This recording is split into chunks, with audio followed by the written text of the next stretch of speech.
What's up, you guys? It's your boy Nate here with another banger. I got my main man Jordan here. Today he's gonna be getting a mid-ball fade. A little bit off the top with the shears. He likes it nice and tight on the side, so we're gonna take it all the way up and through the parietal. All right, clean him up nice. All right, you guys stay tuned. All right, guys, first things first I'm gonna do is I'm gonna come in and establish my initial guideline. When it comes to my mid-fades, I like to put it in the middle of the C-cup all the way around. I'm gonna come in with my 245 trimmer. All right, set that initial guideline.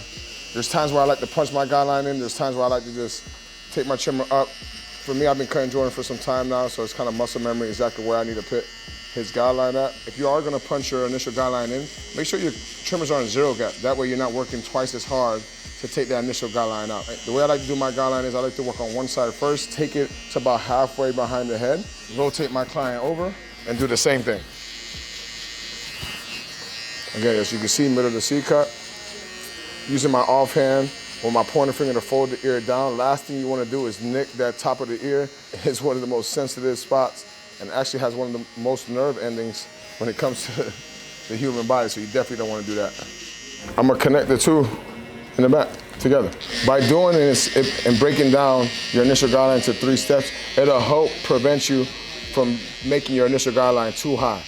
Man, the guideline doesn't have to be symmetrically perfect, but it just has to be equally even, in my opinion. Then I'm gonna come in with my single foil shaver and go ahead and clear this out, not taking it all the way up to the line to prevent any harsh guideline or create another harsh guideline with my shaver. I press more firmly on the bottom, and as I go up, I kind of loosen up how much pressure I'm applying with the shaver. And as you guys can see, I'm leaving a little bit of hair right there, because I'm just gonna come up with my trimmer, and to me, that's what me starting my fade. Again, overemphasizing the fact of if you have a hard time taking out your initial ball line, this will help you prevent from having to work so hard. You see the little hair I left there? Just taking my 245 trimmer, coming right underneath that, activating my fade, in my opinion. Drop in the comment section below, man, if this helps you out. Coming in with my 245 clipper all the way up with my 245 logo on, meaning that it's got the highest RPMs. For me, that just helps take out the initial guideline. My initial guideline is always gonna be about a finger's width. And this is when I start working from side to the back. And since I already got this on, I'm gonna go ahead and drop it to the middle and start taking out that initial guideline. Closing all the way. And just don't be scared to retrace your steps if you see any dark areas. The system's not gonna always work out to the perfect T every time. We got different head shape, different indentations on the client's hair. All right, so you may have to run through your processes in reverse. Because I know I'm doing a skin fade and he wants it nice and tight, I'm gonna start off with a 3, all right, and coming off right off the shape of his head. I started all the way open initially, and again, as you guys can see, I'm coming right off the shape of his head. I'm gonna close it all the way. Now I come in with my 2, all the way open.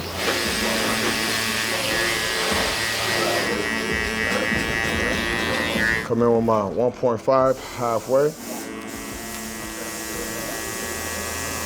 My 1 all the way open, come underneath the 1.5. Again, this is my way of fading down. Do I need to use every guard? No, but for processes wise and for teaching purposes, man, I like to teach that because it's rather be safe than sorry, right? I'm gonna drop the 1 halfway now. Once I get to my 1, I like doing an open, middle, close technique, all the way close.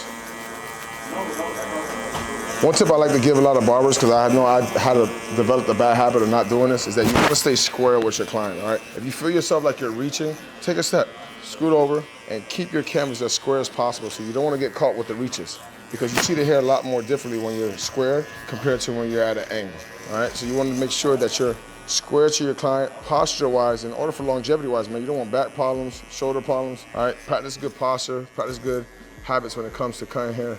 And that's one of the things I had to continue to develop. And I continue to work on too, man. I'm not perfect. I have my 0.5. Again, anything that's 0.5 for me, I like to use halfway. May you need some lever play? You might, but for most part, you're gonna see it's gonna take care of what you need to take care of. Softening that line up a little bit more. Lever open, turn my clipper on, and this one thing I love about the 245 clipper is I'm gonna throw that on the RPMs, get my detail work done using the corner on my blade. And as you guys can see, man, it tied that fade in perfectly, in my opinion. And don't be scared to stretch your client's head either to provide a clean canvas, a smooth canvas to feed the hair to the clipper. You want to maximize the use of your clipper, man, make sure you're feeding the hair to it correctly. Going in with my clipper, all the way open. Same steps we did on the other side. Drop it to the middle.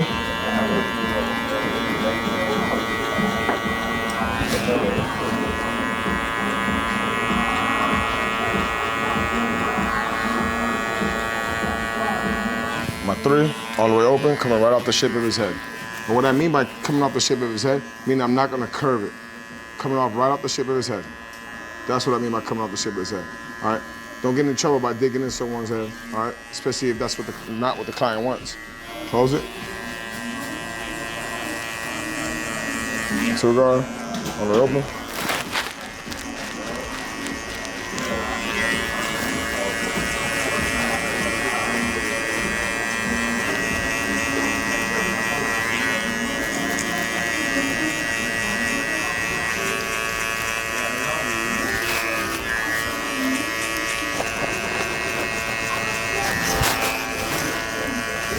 One thing I like to overemphasize, if you see any of my previous videos, is recalibrating your eyes. How do you recalibrate your eyes? Look at your mirror, all right, to make sure that you're getting the desired look. If you're always on your client, your eyes tend to not see certain discrepancies that you may have in your fade, dark spots. All right, these you might be able to fine tune a little bit more, all because if you just look at your mirror. 0.5, if these are my 0.5 starting halfway. If you need lever play, you can, but for the most part, the system is proven to get as close to the desired look that you're looking for if followed correctly, okay? You can see, man, his face coming together. So I'm gonna lower the RPMs down, lever all the way open, and using the corners to detail and tie this fade in all together.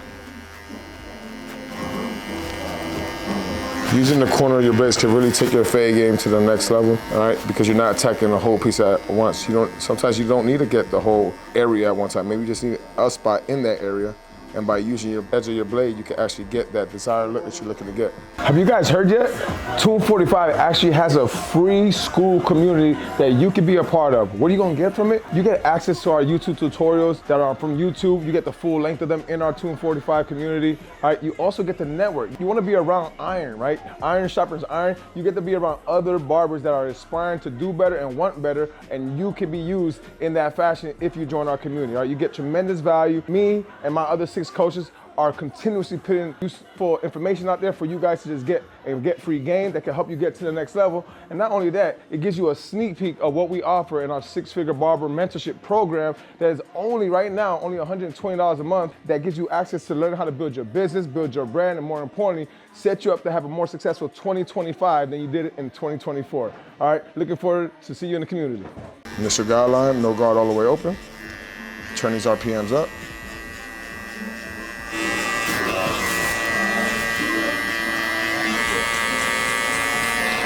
Again, stretch the skin, especially in the back where the occipital bone is at. Some clients may protrude a little bit more than others, and some not at all. But the way you prevent from creating a dark area underneath there is by stretching the skin.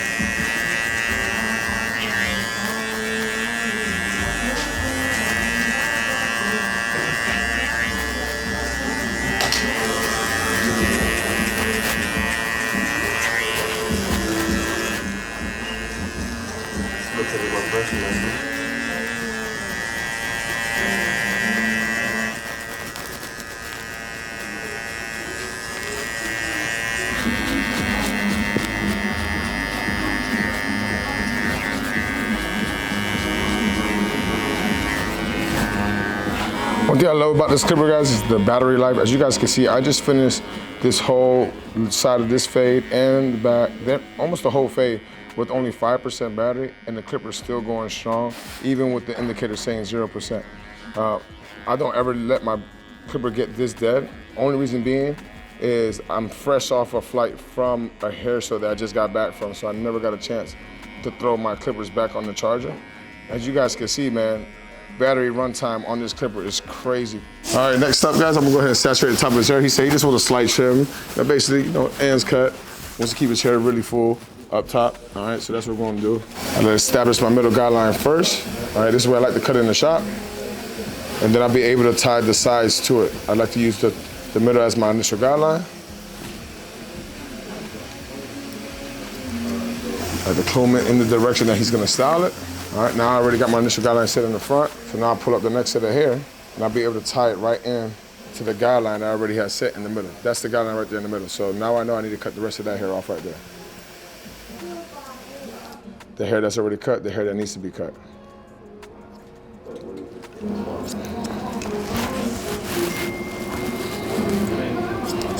I'm gonna come off right at the shape of his head, off to the side, go straight up. And that's just soften that line, or that area of bulk that I saw, giving it a more smoother transition. Last but not least, guys, I'm gonna go and give him a nice little sidebar. Nothing too cosmetic, more maintenance than anything. All right, the punch, pull away, punch, pull away, and then clean up any excess. All right, guys, I'm gonna be going in with my indestructible clay. Don't need a lot, a little bit goes a long way, all right? I put it in my hand, smooth it all out, and I'm gonna massage it into my client's roots of his hair. This product is extremely good for adding some volume, all right, giving a good, nice hold, and is long lasting, all right? What's great about our product, if you feel like it's dried out, all you gotta do is add water, and it almost like reactivates it instantaneously, all right? So, not overdoing it on my client's hair. We're gonna add heat, because every time you add heat to our product, it swells up the hair, all right? So if you're looking for more of a fuller look, or if you're looking to get that messy look, all right, but a more fuller look, the indestructible clay with some heat will do the trick for you. Oh, my dog.